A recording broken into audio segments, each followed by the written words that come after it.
Pessoal, bom dia, é um prazer novamente estar com vocês. Pessoal, hoje a gente inicia a semana, mais uma semana que a gente inicia,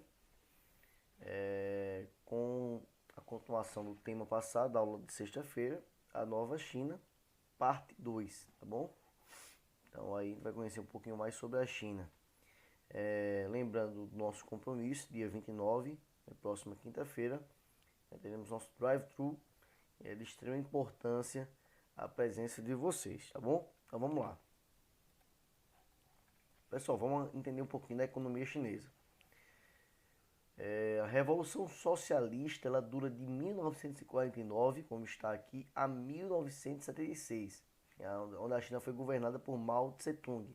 Justamente a questão ali do socialismo, que era o regime pregado pela União Soviética. Então esse regime na China ele dura isso aí, tá bom? Nesse período, a China foi governada por Mao Tse-tung. Lembrando que nesse período de 53 a 57, a China tinha uma ajuda aí da União Soviética, como está aqui, tá bom? Rompendo essa relação, essa ajuda aí em 1958. A economia era planificada, dando prioridade à agricultura, e tinha um estímulo aí do governo às atividades agropecuárias, era essencial à alimentação de milhões de bocas famintas. Como a gente sabe, a China é o país mais populoso do mundo, então esse tipo de ação era bem comum, de estímulo às atividades agropecuárias, agrícolas, tá bom? Aí, pessoal, em 78, depois da morte de Mao Tse-tung, assume Deng Xiaoping. Guarda esse nome aí que é importante, pois ele assume a liderança do Partido Comunista Chinês. Lá, para quem não sabe, só existe um partido, que é o Partido Comunista Chinês.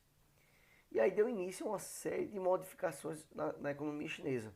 Então a economia, que era um tipo lá na China, começa a ser outro totalmente diferente, tá certo? E ele visa aí acelerar o desenvolvimento de setores agrícola, industrial, ciência, tecnologia, defesa nacional, e implementou aí o programa das 4 modernizações. Então aí a China, através desse governo aqui, do Xiaoping, tem uma revolução aí no seu patamar econômico. Olha aí, a partir de 80, a China promoveu uma série de reformas. Primeiro, permite a entrada de capital estrangeiro, que até então não era permitido. Ele abre-se o mercado aí, né, para o capital estrangeiro. Eles admitem o lucro como incentivo ao trabalho, ou seja, o capitalismo, ele abre para o capitalismo. Até então era um socialismo, do ponto de vista econômico. Abriam relações comerciais com praticamente todos os países do mundo. Até então, a China era um país mais fechado. E a partir desse governo, ele começa a abrir relações com praticamente todos os países do mundo. E também incentivar aí na área técnica e científica. Olha aí, desculpa, o contraste que a foto representa. Você vê um garoto chinês, né, tomando refrigerante de uma marca muito, de uma multinacional, que é a Coca-Cola. Ou seja, é a partir desse momento que a China abre essas possibilidades, né, começa a entrar produtos que até então não eram permitidos, né, de outros países, como inclusive dos Estados Unidos, que é a Coca-Cola. Continuando, aqui embaixo, as principais mudanças econômicas e espaciais, né?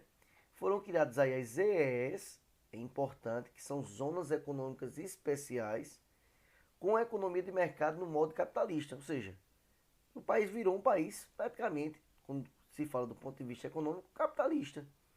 Em 78, com o programa das 4 modernizações, priorizando o quê? A produtividade. Então eles queriam produzir. A questão de igualdade social deixou de lado, né? O socialismo, a igualdade social, zero. Eles queriam produção, né? As taxas de crescimento econômico da China figuram entre as maiores do mundo. Então, a China é o país que mais cresce. Essa pandemia aí, estranhamente, a China foi o único país aí que cresceu, né? Tô falando dos grandes países, né, econômicos, com relação aos outros. Muito estranhamente, porque o coronavírus surge lá, né? Mas a China foi o único país aí que cresceu. Quem teve ganho aí com essa pandemia foi a China. Até porque todos os materiais e insumos necessários, quem tinha era a China. Né? Máscaras, respiradores, quem tinha em estoque, em grande estoque, era a China. Esse crescimento contou com investimentos na época, né? Estados Unidos, países europeus, Japão, Taiwan e etc. Aí. Pessoal, aqui é um mapa chinês da China, né? Do continente aí asiático, mas mostrando mais a China. Aí você pode analisar onde é que tá as zonas industriais, olha. Você pode ver, pessoal, que é mais do lado, né, oriental, né? Esse lado aqui, ó, oriental. Esse lado aqui do mapa. Se concentra mais, né, as zonas aí industriais, ou seja, ao leste, né? Você pode ver aqui também, nós temos essa questão de centro de desenvolvimento, que é essas bolinhas amarelas. Nós temos os polos de inovações, as bolinhas roxas. Aí essa cor, mais cor de pele aí, é o litoral da economia dinâmica. Nós temos aqui o interior agrícola, já vem puxando mais pro oeste, e aqui a periferia.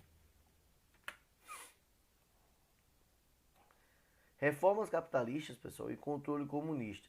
A China viveu nas últimas décadas uma aparente contradição. E realmente, é uma contradição. É um país comunista, ele não deixou de ser comunista. O país continua sendo comunista, mas do ponto de vista do quê? Aí eu vou destacar para vocês. Isso é importante vocês saberem, tá bom? Olha, o sistema político, tá bom? Ele é comunista, politicamente. Então, o país é um país comunista. Mas do ponto de vista econômico, não. Já passou a ser um país capitalista, tá bom? Aqui é o laser. As manifestações populares têm sido severamente reprimidas. Então é praticamente proibido você se opor ao governo. Vivem lá tipo uma ditadura, tá certo? É um país, um partido único, não é um país democrático, porque não existe pluralidade de partidos. E também não existe praticamente liberdade de expressão, você se manifestar. O termo socialista de mercado é muito utilizado para designar o sistema econômico atual chinês. Aqui a gente pode ver que a agropecuária chinesa, nós temos atividade agrícola e pecuária, encontram condições naturais bastante favoráveis, nas planícies pluviais situadas no leste. A China é um dos países que mais produzem grãos no mundo, é a China. Apesar de ter uma população, aí a população é gigantesca e não dá conta, né? Por isso que a China ainda compra muito produtos aí agrícolas. Os chineses conseguem produzir safras anuais de mais de 500 milhões de toneladas, é muita coisa. Atualmente, a propriedade rural continua a pertencer ao Estado, mas passou a ser gerenciada pelos próprios agricultores, mediante um contrato de uso de terra por 30 anos. Então, a terra ela não pertence ao proprietário que está lá, pertence ao governo, nesse tipo de regime aí. Só que tem um contrato aí que eles podem, né, administrar essa terra, gerenciar essa terra. A China é o maior produtor mundial de cereais. Né? Então, quem mais produz cereais é justamente a China. Apesar da grande produção agrícola, o país ainda importa alguns produtos. Não são alguns, são muitos produtos. Em razão do alto consumo de sua população. Por exemplo, a soja brasileira está praticamente toda vendida da China aí. Até 2021, já tá, todo o estoque brasileiro de soja já está vendido para a China. Porque realmente a demanda é grande lá. Precisa muito. A carne brasileira é vendida muito para a China. Frangos. A extensão territorial do país, a diversidade de solos e climas a antiguidade da atividade agrícola. Contribuíram para uma formação de uma grande variedade de culturas. Então, a China é um país que tem muita cultura, né? É uma cultura diversificada. Aí, quando eu falo de cultura, estou falando de cultura de produção, tá certo? De cultivo agrícola, as culturas agrícolas.